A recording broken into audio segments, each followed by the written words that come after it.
Good Friday morning, everybody. Chris Allen with your weather podcast for this November 21st. The weekend is here, and it looks like it's going to be warm, wet, and windy. Windy being the primary impact, I think we'll see, as you'll hear coming up in the 7-day forecast. Looking at the numbers from yesterday, your Thursday, 42 was our official high temperature at the Bowling Green Airport. That happened around 3:30 yesterday afternoon. 57 is the average. That's a 15-degree difference. 23 was our low. 36 the average low temperature. That's a 13-degree difference. And a year ago, we had a high of 60 and a low of 29 back in 2013. No rainfall or any precipitation during the past 24 hours. We're holding at 185 for the month of November. That puts us behind just a little bit by about 0.8 of an inch. We'll probably make that up or come close to making it up by Sunday. And year to date, we're showing a surplus of 21 hundredths of an inch of rain. So we're about where we should be year to date pacing. And we are going to pick up more rain as we get into the day Sunday. Today, though, one more mostly sunny day, and it will be a bit warmer. But we'll see increasing clouds ahead of our next system. In fact, the Gulf of Mexico is going to open up ahead of the next cold front. We'll see some increase in cloud cover from southwest to northeast as we go through the day. We're calling for a high of 47 today. So, 5 or 6 degrees warmer than yesterday, thanks to a southeasterly wind at about 5 miles per hour. Tonight, becoming mostly cloudy, breezy, not as cold.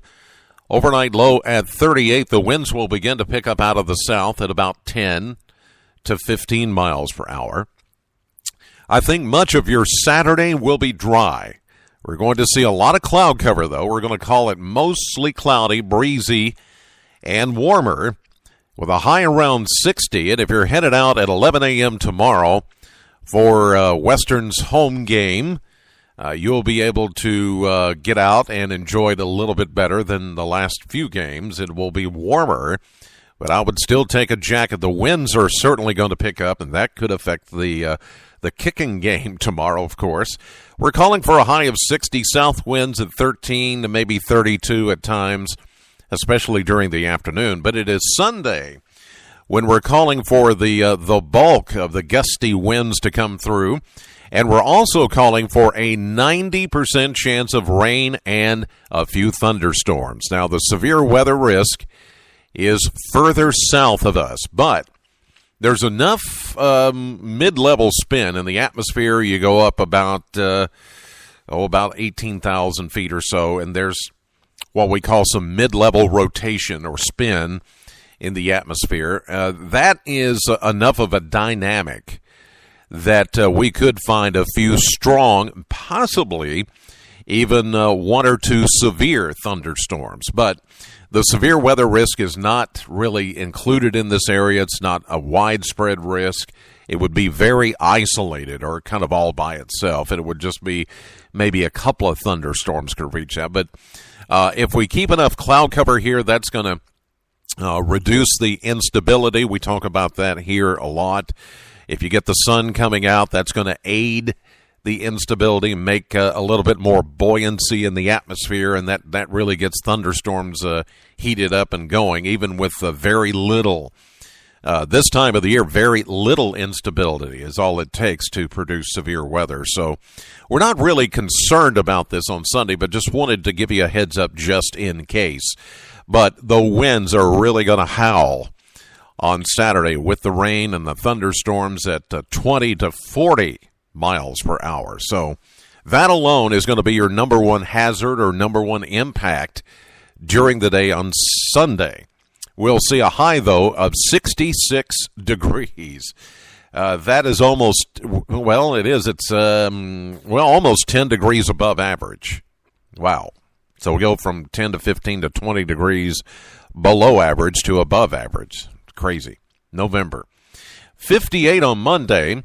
We'll see a 40% chance of leftover showers early, and then temperatures will fall as the cold front passes through, down to 35 by Monday night as skies clear. Tuesday, mostly sunny, 48. Much cooler behind that front, but not cold, just cooler. 45 on Wednesday, the day before Thanksgiving, and a southwest wind at 6. And then by Thursday, Thanksgiving Day, we are calling for a few clouds on the increase, a cool day with a high of 47, and there is a slight chance that we could see a light rain shower or maybe a mix by Thanksgiving evening or Thursday night. At this point, the chance is very small, but we thought we'd mention it just in case you got people traveling. I don't think it's going to be that big of a deal. Things should be just fine for folks coming in for Thursday and into Black Friday. It's just going to be a little bit cooler in the 40s instead of 50s and 60s. But I think overall we can handle that. It's better than 8 feet of snow like the folks in Buffalo have gotten. Man, their Thanksgiving is going to be crazy. All right, that'll do it for this edition of the podcast. God bless as always, and thank you so much for listening. Know the weather before it knows you. Have a great weekend. I'll see you live at 5:30 on AM Kentucky and streaming live to the WBKO app and to WBKO.com.